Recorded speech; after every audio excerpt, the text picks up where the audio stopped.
Hello people, WhatsApp. मेरा नाम है Vishishta and I welcome you all to yet another session of the Hindu analysis. आज हम discuss करने वाले हैं 4th और 5th ऑफ जून का newspaper. So without any further delay शुरू करते हैं। सबसे पहले 4th ऑफ जून को क्या क्या हुआ।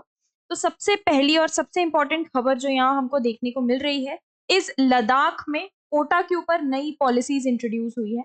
सबसे पहले हम इसको डिस्कस करते हैं, बट ये डिस्कस करने से पहले I will just give you a brief history and a summary of what all is written in this article. फिर उसके बाद हम आर्टिकल को डिस्कस करेंगे। Okay, so starting with article का टाइटल है Ladakh gets new policies on quota and domicile. Quota and domicile पर लद्दाख में नई पॉलिसीज इंप्लीमेंट की गई। अब अगर हम कुछ मेन चीजें देखें तो Ladakh is a union territory और यहाँ रूल्स या पॉलिसी जो नहीं आई है they are based on quota. ठीक है, लेट्स स्टार्ट। अब सबसे पहले लेट्स समराइज द आर्टिकल कि द हिंदू का जो आर्टिकल है इसमें किस बारे में बात की गई है। तो अगर हम समराइज करें तो सबसे पहली जो बात की गई है is on reservation and quota policy.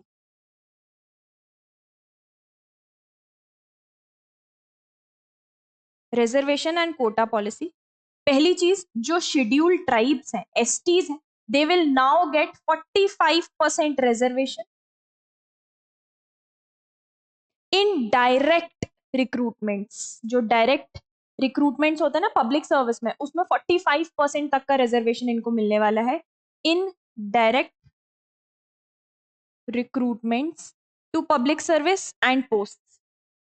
Second important चीज जो रिजर्वेशन के अंडर है, अदर कैटेगरीज की अगर हम बात करें, अभी हमने सिर्फ एसटीज या शेड्यूल्ड ट्राइब्स की बात की है, अगर हम अदर कैटेगरीज की बात करते हैं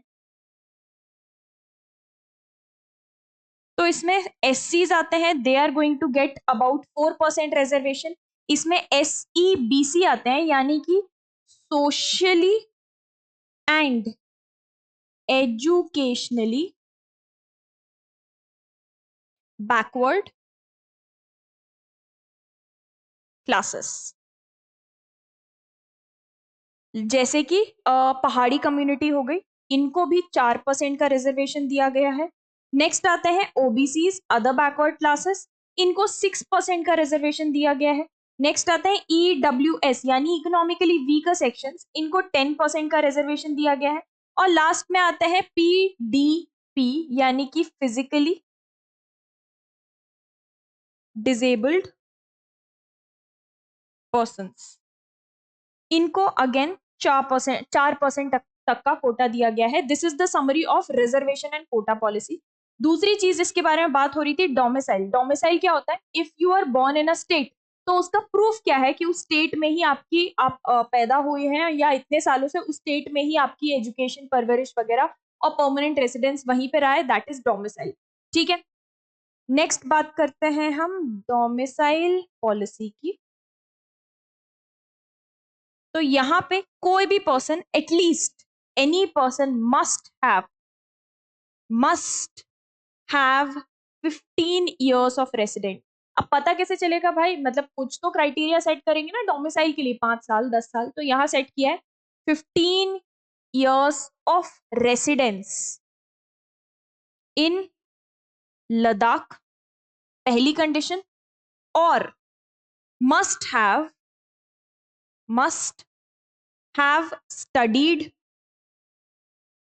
इन द टेरिटरी या लद्दाख फॉर 7 years।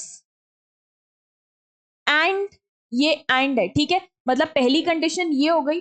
ये अगर नहीं है तो आप 7 साल तक लद्दाख में पढ़े हो, एंड अलोंग विथ 7 साल ये भी होना जरूरी है आपका क्लास 10th या फिर 12th किसी ऐसे स्कूल से होना चाहिए विच इज इन लद्दाख, पहली कंडीशन। अच्छा, इस पॉलिसी का एम क्या है? जो डोमिसाइल पॉलिसी है उसका एम क्या है? ये प्रोटेक्ट करना चाहते हैं अपने ही लोकलाइट जो है या लद्दाख के जो रेसिडेंट्स हैं उनके राइट्स को। सो प्रोटेक्टिंग खास तौर पे एम्प्लॉयमेंट एंड एजुकेशनल अपॉर्चुनिटीज। बाहर के लोग जाकर वहां के लोगों का एम्प्लॉयमेंट और एजुकेशनल अपॉर्चुनिटीज ना चुरा ले, इसलिए प्रोटेक्शन के तौर पे डोमिसाइल अप्लाई किया जाता है। इनफैक्ट आप सारे स्टेट्स में जहां डोमिसाइल अप्लाई होता है वहां सब सेम लॉजिक या सेम ही एम के साथ वो डोमिसाइल्स अप्लाई करते हैं अपॉर्चुनिटीज।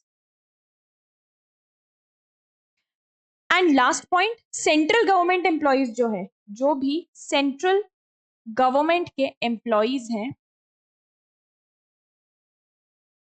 उनको अगर उनको डोमिसाइल चाहिए लद्दाख का, they should have serve in Ladakh for 15 years या फिर ज्यादा, 15 मिनिमम और मोर भी हो सकता है। And their children are also eligible. अगर वो ये कंडीशन पूरी करते हैं तो उनके बच्चे भी एलिजिबल हैं for a domicile of Ladakh. Okay, this is all about कि भाई समराइज आर्टिकल में क्या क्या दिया। अब एक बार थोड़ा सा हिस्ट्री जान लेते हैं। यहां तक हमने आर्टिकल में जो जो दिया था, इंपॉर्टेंट चीजें थे, उनकी समरी देख लिया। एक बार फटाफट से हिस्ट्री में जाके देख लेते हैं कि भाई बात शुरू कहां से होती है। बहुत ज्यादा पीछे नहीं जाएंगे, 2019 में चलते हैं। Historical background, Ladakh before 2019।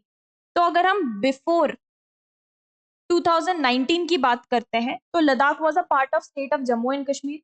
Ladakh जो था, it was a part of Jammu and Kashmir.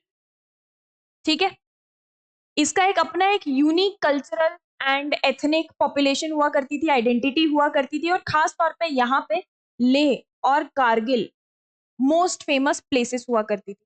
लोग अक्सर कंसर्न जताते थे कि वह लद्दाख काफी हद तक निग्लेक्टेड है, उसको निग्लेक्ट कर दिया गया है। खास तौर पे कश्मीर वैली की अगर अपन बात करें तो काफी निग्लेक्टेड है। ठीक है, अच्छा अब बात आती है, ये सब हो रहा था बिफोर 2019। अब हमने 2019 का क्यों टाइम लिया? बिकॉज आफ्टर 2019 हुआ एब्रोगेशन ऑफ आर्टिकल 370, यानी जम्मू कश्मीर का स्पेशल स्टेटस हटा दिया गया। Of course Ladakh being a part of Jammu Kashmir, Ladakh को भी अफेक्ट होना था इस चीज से। तो लद्दाख पे क्या असर पड़ा ultimately after abrogation of article 370, अब ये देखते हैं। तो अगस्त 5 की बात है, 5 ऑफ अगस्त 2019 में इंडियन गवर्नमेंट ने आर्टिकल 370 को एब्रोगेट कर दिया, यानी कि हटा दिया, जो कि स्पेशल स्टेटस देता था जम्मू एंड कश्मीर को। जम्मू कश्मीर को बाइफरकेट कर दिया गया दो यूनियन टेरिटरीज में। एक तरफ आ गया जम्मू कश्मीर और दूसरे तरफ बना दी एक नई union territory which is Ladakh. अब जम्मू कश्मीर का खुद का लेजिस्लेचर था, यानी लॉ मेकिंग बॉडी उनकी खुद की थी। तो विथ लेजिस्लेचर, लद्दाख का खुद का कोई ऐसा लेजिस्लेटिव बॉडी नहीं थी या लॉ मेकिंग बॉडी नहीं थी, so they existed without legislature. ठीक है, अच्छा after this Ladakh no longer had its own legislature, और जो गवर्नेंस था, लद्दाख को चलाया कैसे जाएगा भाई, खुद की कोई लॉ मेकिंग बॉडी नहीं है तो चलेगा कैसे यूनियन टेरिटरी। तो गवर्नेंस जो था लद्दाख का, it was directly under the centre, directly under centre. और ये डायरेक्टली अंडर सेंटर किसके थ्रू था? इट वाज थ्रू अ ल्यूटेनेंट या लेफ्टिनेंट गवर्नर। ठीक है, डायरेक्टली लद्दाख का पूरा गवर्नेंस सेंटर चलाती थी। किसके थ्रू चलाती थी? लद्दाख का लेफ्टिनेंट या ल्यूटेनेंट गवर्नर अपॉइंट करके। अच्छा 2019 से since 2019 there has been a lot of unrest and protest, खास तौर पे लद्दाख में। क्या डिमांड कर रहे थे ये? खास तौर पे लोकल बॉडीज, लद्दाख में जो यहाँ लोकल बॉडीज थी,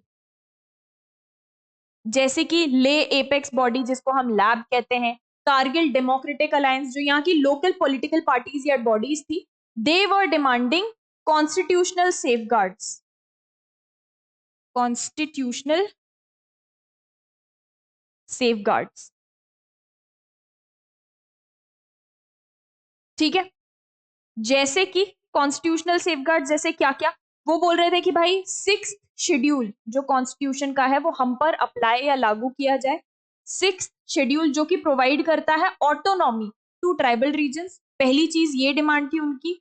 और वो मांग रहे थे protection of land, their jobs and their identity, उनकी जो कल्चरल आइडेंटिटी है उसको प्रोटेक्ट किया जाए। जैसे जैसे डेमोग्राफिक चेंजेस हुए, बाहर से दूसरी पार्टीज या दूसरे लोग आके लद्दाख में बसना स्टार्ट हुए, वहां जमीनें खरीदना स्टार्ट की, वहां के लोग और भी ज्यादा डरने लगे related to the encroachment. They thought कि भाई धीरे धीरे करके यहाँ की सारी जमीनें बेच दी जाएंगी या खरीद ली जाएंगी, हमारा कल्चर बचेगा ही नहीं, हमारे लोगों के लिए कुछ नहीं बचेगा। दिस वॉज अ फियर जो उनके दिलों में बैठ चुका था। ठीक है, ये हो गया अपना हिस्टोरिकल बैकग्राउंड। अब ये जो पॉलिसी जो अभी अभी हमने पढ़ी रिजर्वेशन की पॉलिसी, इसका इम्पैक्ट क्या होगा, आइए ये देख लेते हैं। What will be the implications of policy, policy implications. तो सबसे पहला तो ऑब्वियसली जिस चीज से वो सबसे ज्यादा डर रहे थे, रिप्रेजेंटेशन। ट्राइबल और बैकवर्ड कम्युनिटी को रिप्रेजेंटेशन जिसकी सबसे ज्यादा जरूरत थी वो उनको मिलेगा, and they will feel included in the law making process. तो ये हो गया रिप्रेजेंटेशन एंड इंक्लूजन। दूसरा डोमिसाइल प्रोटेक्शन भाई, डोमिसाइल प्रोटेक्शन। जो भी इनफ्लक्स ऑफ पीपल दूसरे पार्ट्स ऑफ इंडिया से लद्दाख में जा रहे हैं, वो जाके वहां सारे जॉब्स सारी अपॉर्चुनिटीज ना हत्या लें, इसलिए डोमिसाइल वो प्रोटेक्शन प्रोवाइड करता है। तीसरा, it is a strategy of appeasement. Basically जो भी प्रोटेस्ट एजिटेशन वहां कॉन्फ्लिक्ट चल रहा था, एक तरीके के फुसलाने की एक पॉलिसी बोल सकते हैं। So it is an appeasement, appeasement strategy. ये तीन चीज main implications of the policy होने वाले हैं। I hope this article is now clear to everyone. इसके डिटेल में और ज्यादा हमको जाने की जरूरत नहीं, हम सारा का सारा पढ़ चुके हैं ऑलरेडी क्या क्या चीजें होने वाली है।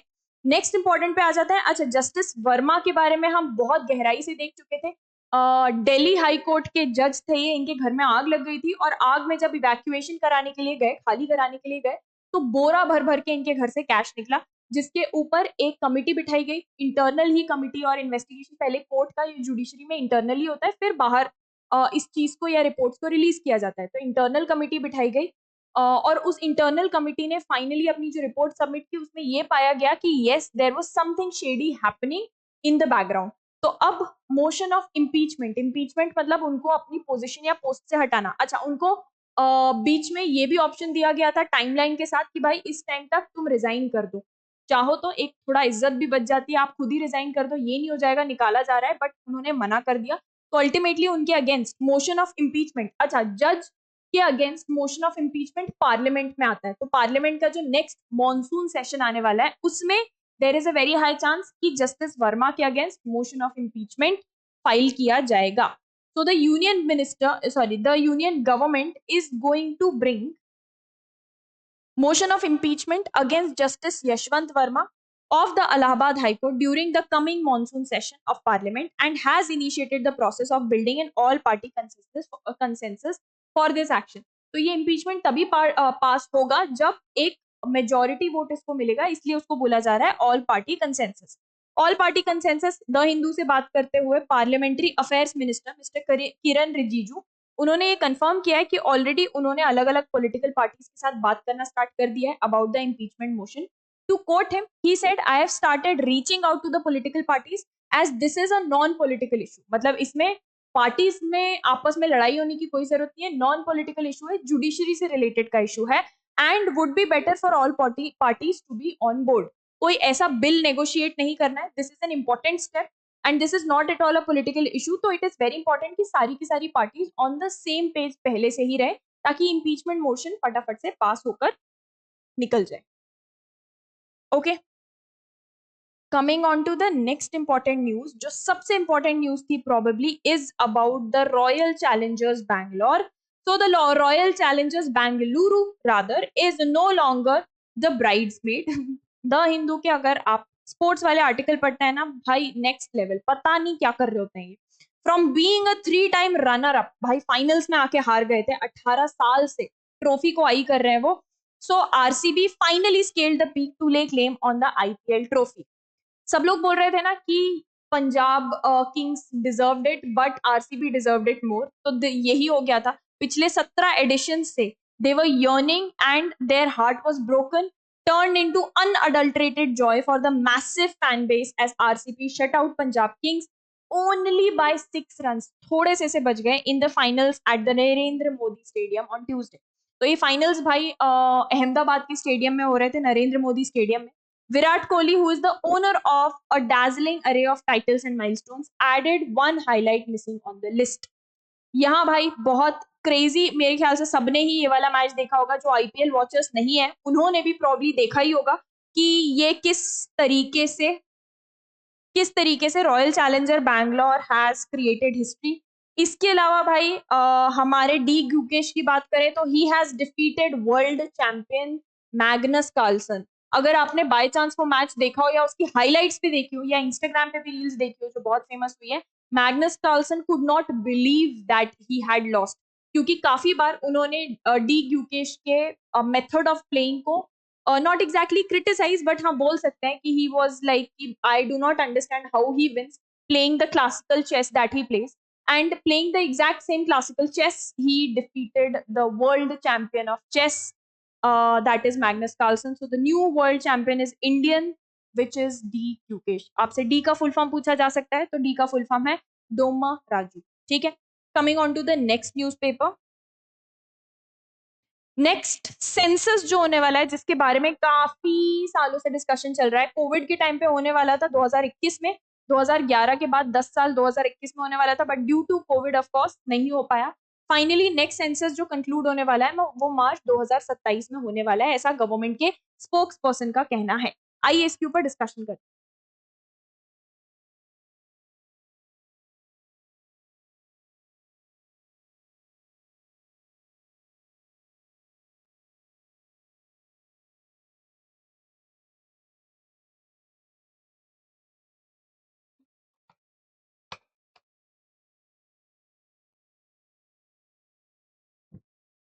So, India will count its population by 1st of March 2027 in a census to be held after an unprecedented 16 साल का गैप, ऐसा union ministry of home affairs ने अनाउंस किया है. ये जो कंट्री का सेंसस है ये पहला होने वाला डिजिटल सेंसस है and the first in independent India to include an enumeration of caste as well. पहली बार ऐसा हो रहा है कि सेंसस या पॉपुलेशन काउंट के साथ साथ कास्ट काउंट भी होने वाला है और उसकी रिपोर्ट्स भी रिलीज की जाएंगी. तो चलिए इसको भी देख लेते हैं along with the historical background.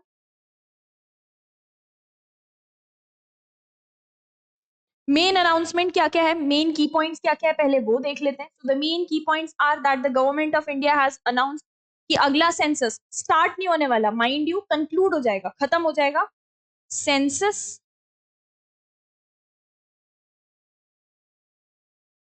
Will conclude by March 2027. दूसरा इंपॉर्टेंट पॉइंट, ये इंडियाज फर्स्ट डिजिटल सेंसस है और it will be carried out entirely, पूरी तरीके से ऑनलाइन. अच्छा, ये सिग्निफिकेंट क्यों है, व्हाई इज दिस इंपॉर्टेंट? क्योंकि ये एक तो 16 सालों बाद हो रहा है. लास्ट सेंसस कंडक्ट कराया गया था इन 2011. नेक्स्ट 2021 वाला was delayed due to Covid. Ironically अभी भी कोविड चल रहा है. नया प्लान और स्ट्रक्चर सेंसस का क्या है? 3 फेजेस में किया जाएगा सेंसस. पहला house listing and housing census. House listing and housing census. दूसरा पॉपुलेशन इन्यूमरेशन, मतलब उनको काउंट करेंगे। और तीसरा पोस्ट इन्यूमरेशन सर्वे।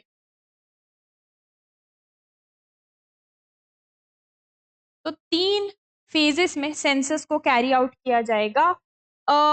अभी तक कोई कंफर्म डेट नहीं है फॉर डेटा कलेक्शन, ऑल्दो बोला जा रहा है, टारगेट ये सेट किया है कि मार्च 2027 तक सेंसस को रैप अप कर देंगे और कंप्लीट कर देंगे। ठीक है, विद दैट यही प्रॉब्ली सबसे इंपॉर्टेंट न्यूज थी पिछले 2 दिनों की, 4th और 5th की। I see you guys again tomorrow with, कल हम कल का न्यूज़पेपर ही डिस्कस करेंगे। कभी कभी बीच में ऐसा हो जाता है कि रिकॉर्डिंग नहीं हो पाती है, कुछ रिकॉर्डिंग का स्पॉइल हो जाता है, तो उस कारण से एक आध दिन आगे बढ़ जाता है, तो हमको इस तरीके से 2 न्यूज़पेपर एक साथ डिस्कस करने पड़ते हैं। Otherwise I see you every day. Okay, thank you all for joining me in today's session. I see you guys again tomorrow. This is विशिष्टा।